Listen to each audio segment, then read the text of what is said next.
The Milwaukee Brewers took down the Toronto Blue Jays in a battle of first-place teams, while the Yankees leapt over the Red Sox for the top AL wildcard spot. This is MLB Game Night. We cover every game, every night.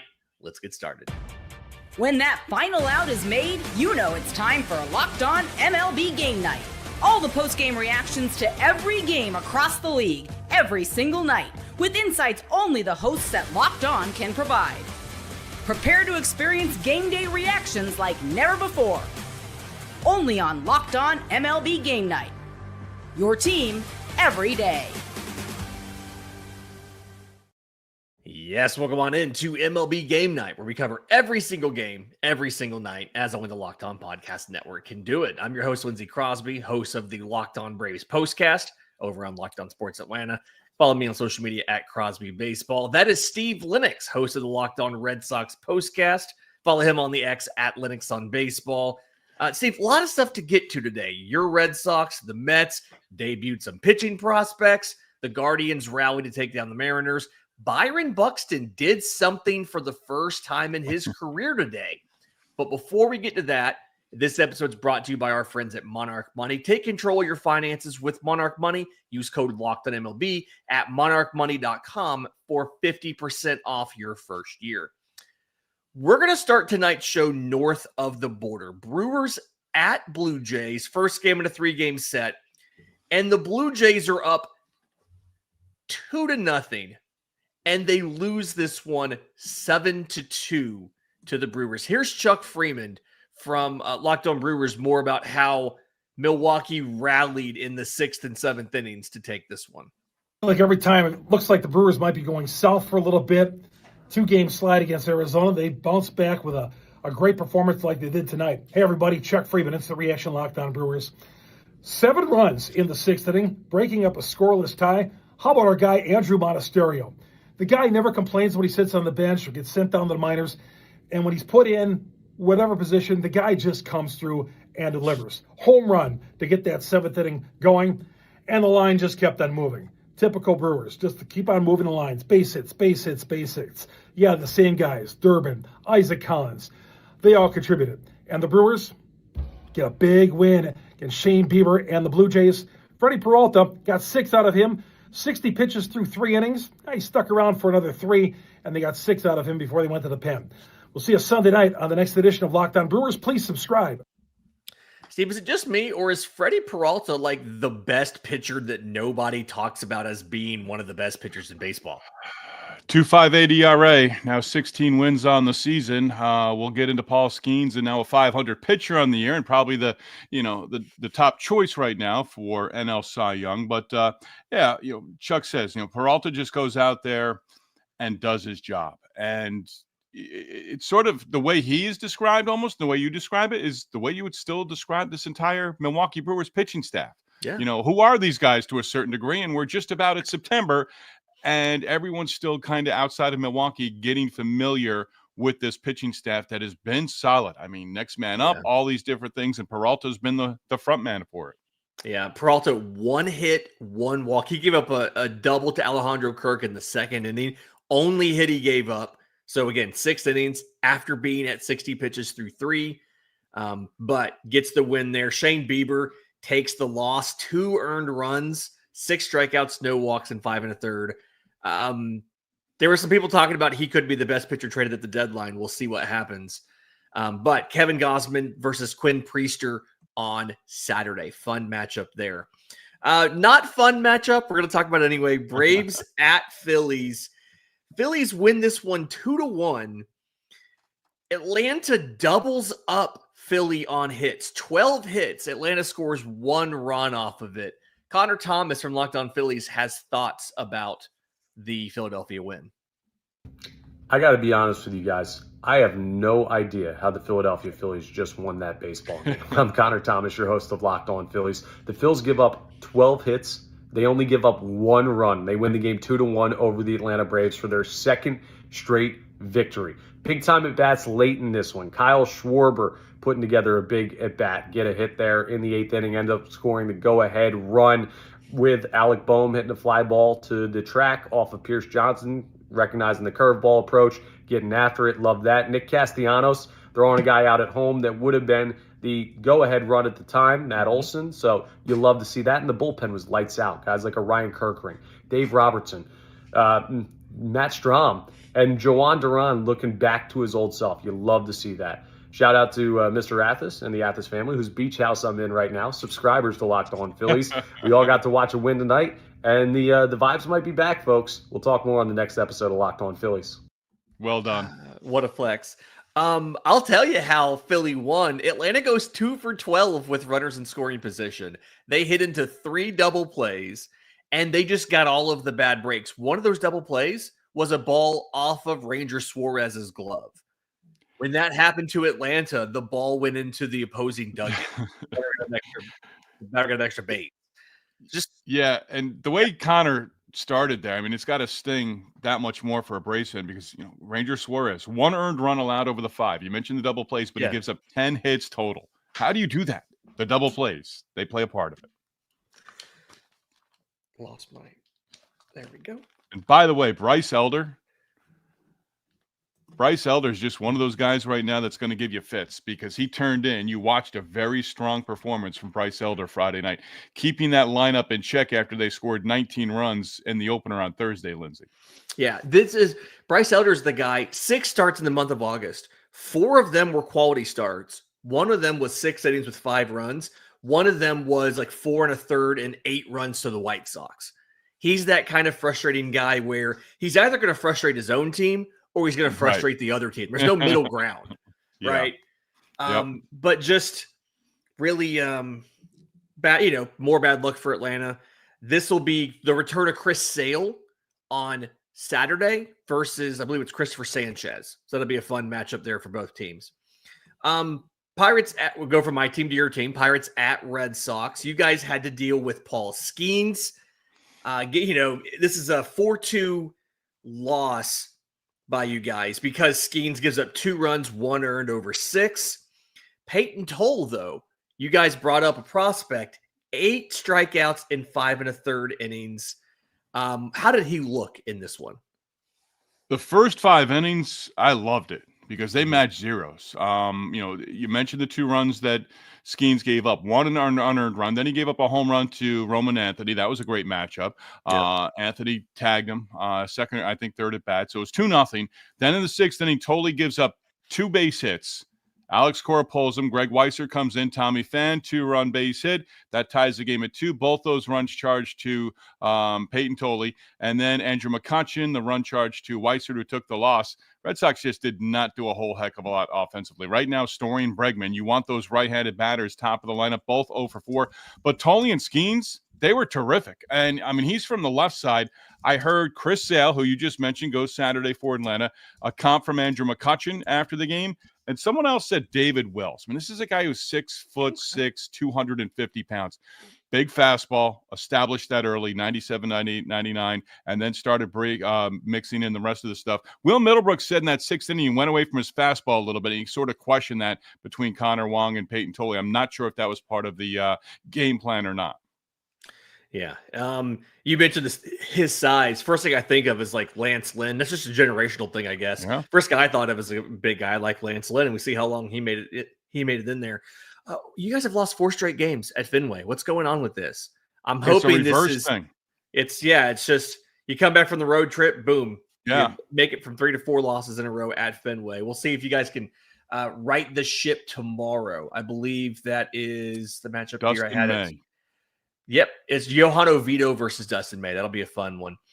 All right, Yankees at White Sox. Yanks win this one 10-2. It's their 6th in a row. That's a season high for them. Here is Todd Welter from Locked On White Sox about the loss to New York. Too many walks. That's what doomed the White Sox against the Yankees tonight. Hello, I'm Todd Welter, host of Locked On White Sox, and the Yankees crushed the White Sox for the 2nd straight game. And it was just too many free passes to such a potent offense. Yoendrys Gomez, he did strike out 6, but he also issued 6 walks. You just cannot give an offense like the Yankees that many free passes. And what happens? Trent Grisham hits a grand slam in the 4th inning, and it's basically game over. And I'll have more on Monday's episode of Locked On White Sox.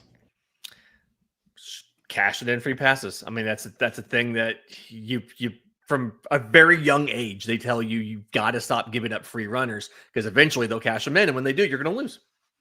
Yeah, and that it's the Yankees against a pitching staff that's learning at the big league level with the White Sox. We've seen it, really throughout the course of the season. They've got highs and they've got real lows. Cam Schlitter versus Shane Smith on Saturday. I think it's a 7:10 p.m. game. That'll be a fun one. All right, in just a second, I want to talk about the New York Mets. They also debuted a prospect in Jonah Tong. Some interesting stuff there. We'll talk about that next, right here on MLB Game Night.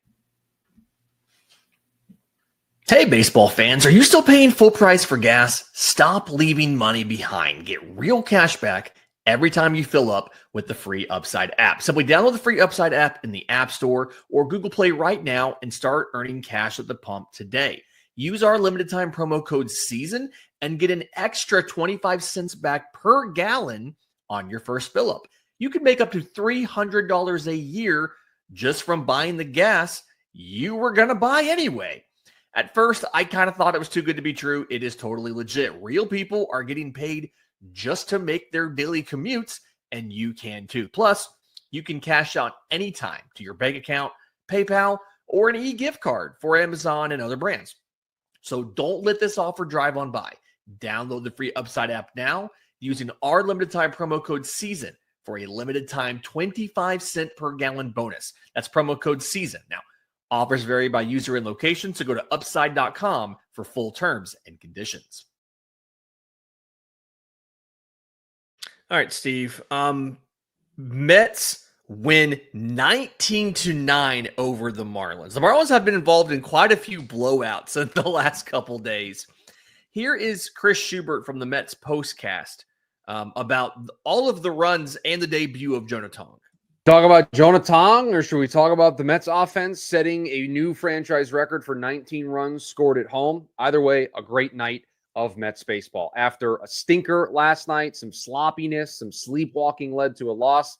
The Mets just battled back tonight. They had a bounce-back performance, and it all started with the guy on the mound. Jonah Tong, highly touted prospect. Nolan McLean, just before him, making his major league debut. 3 starts already in. A lot of pressure on Jonah Tong in this one tonight. Well, he delivered. Fastball at 97, showed off that wicked changeup, just looked every bit the part of a top prospect. And hey, helps when you get 12 runs of support from your team in the first 2 innings. The Mets offense, just outstanding tonight.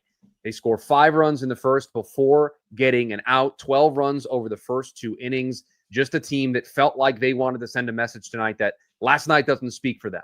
That what they did in those 3 games against Philly, that is what they want to be known for, that is the team that they are this time of year. A good bounce-back performance really allows us to wash the taste out of our mouths from what happened last night. And now, gaining an extra game on the Reds in the wild card, it's just about continuing to stack up wins. And now David Peterson goes tomorrow. Yuri Perez doesn't get out of the first inning. It's not the first time that's happened to him in the division. I remember the Braves blasting him in 2023 and him not making it out of the first, and they hit multiple homers against him too. So it feels like once a season he's just going to have one of these clunkers where he doesn't make it out of the first inning. Yeah, Juan Soto, Brandon Nimmo touched him up in that first inning, didn't get the final out, and they took him out. And maybe the right thing to do. A lot of pitches in that Young first guy. inning. And then, Nimmo has the 2 home runs, a lot of home runs for the Mets. And, as Chris says there, you wash the bad taste out of your mouth from Thursday night, but this is late August. This isn't May. This isn't early June. Yeah. This is late August. I still, that one sits with me a little bit for the Mets from Thursday night. Like, really, Friday for the Red Sox is going to sit with me for a little bit because you should have scored more runs once Skeens was out of the game. You did not do it. Friday with the Braves is going to sit with me. You had 12 hits and you scored 1 run. I mean, you doubled up Philly in hits. You got a great pitching. We touched on it. Elder was terrific over his outing. Yeah, and there's just kind of a theme we'll see a little bit tonight as guys who have good performances and if they don't get the wins here. All right, Cubs at Rockies. First game of a set. 11-7 win by Chicago. 11 runs on 15 hits. Cade Horton, though, didn't give up most of those 7 runs. 5 innings, 2 earned. His ERA is now down to under 3 at 2.92. Here's Sam Olber from the Locked On Cubs all about the win. What's the best medicine for an ailing offense? Going to play at Coors Field. I'm Sam Mulder from the Locked On Cubs podcast. Cubs break out and score 11 runs and an 11-7 win against the Rockies. When you're playing at Coors Field offensively, you want to make sure you put the ball in play. And when you're pitching at Coors Field, you want to make sure you keep the ball out of play because of those conditions. The Cubs offense today only struck out 2 times, and their pitchers struck out 10 Rocky hitters. That's the difference in the game. Huge day for Dansby Swanson, couple home runs, a triple. Big day for Ian Happ. Michael Busch hit a home run. Overall, really good day for the offense. And like I said in the show, I expected some big numbers. The key is all 3 games. Score at least 5 all 3 games. They took care of business with 11. Cade Horton gets another win on his Rookie of the Year campaign. Thought he did pretty well. Was a little bit nervous with how aggressive he was going to be in this park. Gave up a 2-run homer, but did his job. Cubs win. They're now 2 up on the Padres for that wild card spot. I don't want to spend too long on this game because we have time concerns here. But is it ever appropriate to expect a sweep of a 3-game series in Major League Baseball? I always say no. You can't start a series expecting it, but if they go up 2-0 in the series, then it's on the table for Sunday. That's how I look at it. And yes, right now, that's the way the Cubs should be looking at it. Win game 2, clinch the series, go for the sweep on Sunday. But you can't go into a series. Alex Cora says it all the time. Our goal is to simply win the series, and that's what the Cubs' goal is until they're up 2-0. Could you imagine winning 2 games, winning the series and being disappointed because your expectations were a sweep up front? Yeah. Right. All right. Astros hosting the Angels. They shut them out 2-0. 11th shutout win of the year for the Astros. Here's Brett from Locked On Astros, all about Christian Javier, what he did tonight. Christian Javier tonight nearly throws a no-hitter, gets taken out of the game. De Los Santos gave up 2 hits. The Astros just needed 2 runs as their offense didn't have to do a whole lot. There were a lot of missed opportunities. Yainer Diaz still looking lost at the plate. But with that being said, it was 2 errors by the Angels that really would be their demise and what would allow the Astros to score the only 2 runs they needed. They don't win a lot of games when they score 3 runs or less, but this is a solid baseball game by the Astros. The other side of this, the Mariners lost. They got walked off by the Guardians. They were up 4-1. So the Astros gain a game in the AL West division, and if they can sweep the Angels, maybe they can put more distance between them before the Yankees come to town. I'm Mason Wellhouse here with Locked On Astros with your team every day. Let's go watch some fireworks. There you go. I did not expect to have video of the fireworks here in the show. Nice little editing there by Brett. Looking at this division, I mean, they're up by 3 games over Seattle. We're going to get to Seattle in just a second. They lost today. They're going to win this. Like, am I wrong? They're going to win this. They always win this. Yeah, I don't think you're wrong. But you know, as we'll get into George Kirby here probably in a minute with the Mariners, he pitched well. I want to see this as a division race all the way down. So 3 with just over 4 weeks to go. I like it. No, I don't know why. Adamant last year that the Mariners, you know, or that the Mariners would have been closer, but no, Houston. I'll take Houston right now. Houston has the 18th toughest strength of schedule. They only have 3 left against Seattle. Seattle has the 25th toughest strength of schedule. So we'll see what happens there. Speaking of the Mariners, they were in Cleveland to take on the Guardians, and Guardians rallied to beat them 5-4. Here's Justin Latta from Locked On Guardians about what happened, the sequence there in the late innings. And why Major League Baseball is the most beautiful game in the world. The Guardians honor the 95 Indians team on Friday night. All those teams that had comebacks and had an exciting offense, the Guardians came back to meet the Seattle Mariners 5-4. Justin Latta from Locked On Guardians. Logan Allen, 4 runs in the first inning, could not get anybody out, but locked it down from there. And the offense scored 5 times from the 6th inning on. Nolan Jones, home run, 2nd day in a row. He had a double and scored the winning run. The tying run, I said all year, don't let Nolan Jones get hot. The Guardians needed this win badly to stay in the playoff race. Even the faintest of hopes, they had to beat the Mariners, who are in possession of the 3rd wild card. They had to win this series. They started off with a bang in Game 1, honoring the 95 team with a walk-off win. see if they can keep it going the rest of the weekend. Tune in to Locked On Guardians on Monday and Tuesday for more. I kind of feel bad for George Kirby. I mean, this is one of those games you just 7 innings, 2 earned runs, just 2 solo shots, and it's a no decision. At least he didn't take a loss, but still just one of those, like, at a certain point, you want to win these games. And if you're Seattle, you want to win the division. You don't want to get the wild card and barely get the wild card as is. It almost feels like whoever like the number 2 team in this division might not make the postseason at all. Yeah, and the Mariners, again, feast or famine, 29th blown lead this season. They jumped out to the early lead, as Justin said. The 10th time they've been walked off on the road. So there's just little things that you look at with the numbers for Seattle that just tell you they don't give you that warm and fuzzy feeling right now that they can overtake and stay in first place against the Astros, as we just touched on before this game. And it's so weird because they're so good at like building relievers, but they've blown leads 29 times. It's just, you'd think they'd be better. And then Cal Raleigh 0 for 1, 3 walks. They did not want to pitch to him at all.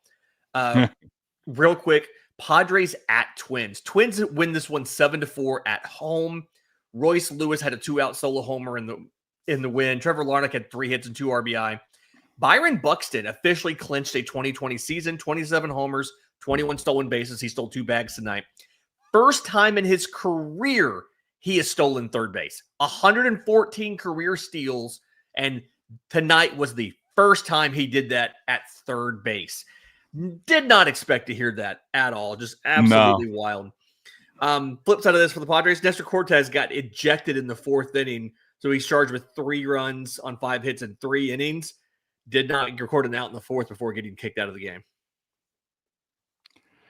Yeah, you need Nestor. You can't do that. Umpire came out, home plate umpire came out, said something, and that was it. It was quick. But you can't do that this time of the season because you set that bullpen up for the weekend and you put them in a predicament. Yep. All right. In just a second, let's talk about Cardinals Reds. They go to extras. Kind of interesting question posed by Jeff Carr of Locked On Reds about one of baseball's superstars. We'll get to that next, right here on MLB Game Night. Most people can't name all their financial accounts or even what they're worth, whether it's 401ks, properties, investments. And when you don't have the full picture, you can end up leaving money on the table. And that's why Monarch Money exists. It's an all-in-one personal finance tool that brings your entire financial life together in one clean, easy-to-use interface on your laptop or your phone. Because Monarch is built for people with busy lives. If you've put off organizing your finances, Monarch is for you because Monarch does the heavy lifting for you. You can link all your accounts in minutes, see clear data visuals, get smart categorization of your spending, and finally feel in control of your money without ever touching a spreadsheet. So don't let financial opportunities slip through the cracks. Use code LOCKEDONMLB at monarchmoney.com for half off your first year. That's 50% off your first year at monarchmoney.com with code LOCKEDONMLB. All right, Cardinals beat the Reds in extra 7-5 in 10 innings. Here is Jeff Carr with a little bit of concern about Elly De La Cruz. Has Elly De La Cruz regressed? I gotta wonder, because after watching Friday night's loss to the St. Louis Cardinals, I put it on him. He had a play to make in the 10th inning to get the Reds out of it and get the bats up, and he couldn't make the throw. He made 2 errors in this ballgame, continues to lead the league in errors. It's going to be a second straight year leading the league in errors. So defensively, I don't know. And then offensively, he did have 2 hits tonight, a double and a triple, so that was good to see. But it's just been such a long stretch now without a home run. And if Elly doesn't go, this lineup doesn't go. I got to ask that question. Has Elly regressed? And I wonder a little bit because it just doesn't seem like he's taken a step forward. It's hard to make that argument. But as the Reds lose 7-5, their 4th straight loss, feels like the playoffs continue to get away from them. I just don't know, man. Okay, flip side of his argument there. Elly De La Cruz has cut his strikeout rate by 5% this year. He's raised his batting average to up to 272 going into tonight's action. I think he's just struggling defensively and he's having a little bit of a power outage. I don't think he's regressed. I think he's just human at this point. I think he's got to move off shortstop at some point. Yeah. 2 seasons of the most errors in the league. Yeah, and you need the bat, and you need the defense up the middle at shortstop. I mean, it's always priority number one. Although we've had plenty of shortstops over the years hitting plenty of home runs too. But do you put them on the corner and left and just put them there and hope the power numbers? I mean, again, power numbers, you expect that at home as home ballpark. We know that's a great park for hitters. So where that plays in here for his future, it's a big question for them in the offseason. Yeah, there's a lot of options of what to do with him. Tigers at Royals. Tigers trailed this one 3-0, came back to win 5-3. Just huge offensive day. Gleyber Torres had 3 hits. Riley Green had 3 hits and 2 RBI. He's now over 100 RBI on the season. I think that's the big thing that kind of blows my mind there. Chris Paddock only goes 3 2/3 innings, 3 earned runs, gives up 2 homers. But Kyle Finnegan goes 1 2/3 scoreless, 1 walk, 3 strikeouts. He's now made 11 appearances for the Tigers. He has 3 wins and 4 saves. Just fantastic deadline pickup there. Kyle Finnegan going to the Tigers. Yeah, and he's given them, he's had outings where he's either the closer, as you mentioned with the win-loss record, or the wins there and the saves, but he's been in front of Will Vest as well. And he's also gone, he's not just a one-inning guy. He's gone and gotten you 4, 5, and 6 outs. He's gone 2 innings, I believe, once or twice here as well. So, yeah, great pickup where he can either close or he's the 8th inning guy. All right, Rangers at A's. Really fun series here. Rangers win this one 5-2. It's the opener, obviously. Jack Leiter, 6 innings, 5 hits, 2 runs, 2 walks, 7 strikeouts. Couple home runs. Jonah Heim gets 1 in the 5th to break a tie. Michael Hellman gets 1 in the 7th. Another situation where they didn't really have a set closer. They kind of rotated through guys. Sean Armstrong, 1 2/3 for the save here. Rangers have won 6 of 7. They're 2 games over 500.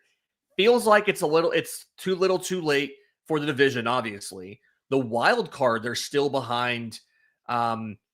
They're the second team out. They're 3.5 games back. Who's more likely to make a push, them or right above them, Kansas City? Oh, I'll give you the one name who tells me the Rangers, Jack Leiter, who pitched in the game Friday night. He's put together a nice string here. They've got the pitching. Yeah, I think if it came down to it, Leiter in the pitching for the Texas Rangers. Talking about the pitching here, Diamondbacks at Dodgers. Shut out for LA. 3-0. Arizona wins this one. Zach Gallen is now 10-13. 6 scoreless innings, 2 hits, 3 walks, 8 strikeouts. Blaze Alexander provides most of the runs, right? 2-out, 2-run homer in the 4th off of Blake Snell. Dodgers held to 3 hits. Diamondbacks held to just 4 hits. Second time Arizona has shut out LA this year. Is there a chance that the Padres can make this push and take the West? They don't play again. We know that. I've said that multiple times, and it really frustrates me. Maybe them more than any other teams that won't play for within the division. Again, just like the Astros, Mariners, I've got to say Dodgers. It's hard to count out the juggernaut until somebody actually does it. Yeah, and I keep the headline right now. It's that other part of it, or the back end of the statement about the Dodgers right now. They're getting healthy. They're getting healthy. It seems like that's the case. They still see. I mean, how are they put a playoff roster together? I mean, they can almost field a second roster where it got hey, you're not going to be in this series. Hey, you're not. We're not putting you on the roster right now. You're inactive. That's going to be a long list. A lot of injured position players coming back soon for LA. Yeah. Rays Nationals. This is in Washington. Rays has won 4-1. Brandon Lau, Everson Pereira both get homers here. First big league homer for Pereira. I kind of love that. And then we talk about relievers going multiple innings. Brian Van Bell, first big league win. He goes 2 scoreless. And then Pete Fairbanks comes out and shuts the door. 23rd save. If you ask me, I think one of the quietly, not dominant, but just above average, solid closers nobody talks about? Pete Fairbanks. Dude just gets it done every single year. Yeah. I was a little, I mean, I was surprised that he was still there. I mean, almost like Finnegan last year with the Nationals. Yeah. And he goes Why this didn't year. just why not trade him? Yeah. Yeah. And figure out your closer again in the future, because they always seem to do that too. Close the back end guy and just find the next guy to fill in the hole and get those final 3 outs. But yeah, Fairbanks has done a terrific job. Certainly lost, in the mix of those guys that close out games. Maybe it's because I couldn't tell you right now what he comes into with the music and the all the different things that are in play in the ballparks now. I don't know what he comes into. Maybe that's the reason. He doesn't have the presence, right? Yes. Like he doesn't have that big production there. Final game here of the night: Orioles at Giants. Another Apple TV game, so not everybody got to watch this. But Giants won this one. It's their 6th straight win, 15-8 over the Orioles. They had 2 different 4-run innings. They scored in 8 of the they scored in every inning but the 6th. 18 hits, couple homers. Dom Smith, Louis Matos both homered. Matos had 4 hits, 3 runs, 3 RBI. Willie Adames continues to get hot ever since the last week or two. 4 hits, an RBI, 3 runs himself. Raffy Devers, one of the best hitters in baseball before he got traded. He's a little hot right now. 2 hits, 2 RBI. Flip side, Orioles have lost 5 straight. Final question before we get out of here. Orioles or Braves, who's having a more disappointing season? Don't be afraid of hurting my feelings here if it's Braves. They are neck and neck. Both have dealt with injuries. I'm trying to figure out real quick of who's had the biggest injuries. Braves had the entire opening day rotation on the 60-day IL. It's kind of hard to not be like, The biggest thing that sticks with me for the Orioles this year is they traded for Corbin Burns for 1 season and had, Sugano, yes, but they really did not replace him at all last offseason. I did not like their offseason. This is not surprising, but they should be better than what they are. Just watching them lose 4 in a row against the Red Sox, they make a lot of young team mistakes still. Yep. This has been MLB Game Night for Friday, August 29th. Do us a favor, we'll see it on audio. Leave a 5-star review, Apple, Spotify, wherever you get your podcast. If you're watching on YouTube, subscribe to the channel. Hit the notification bell so you know when we go live, because that will be tomorrow, because MLB Game Night is every single game, every single night. For Steve Lennox, I'm Lindsey Crosby. This has been MLB Game Night.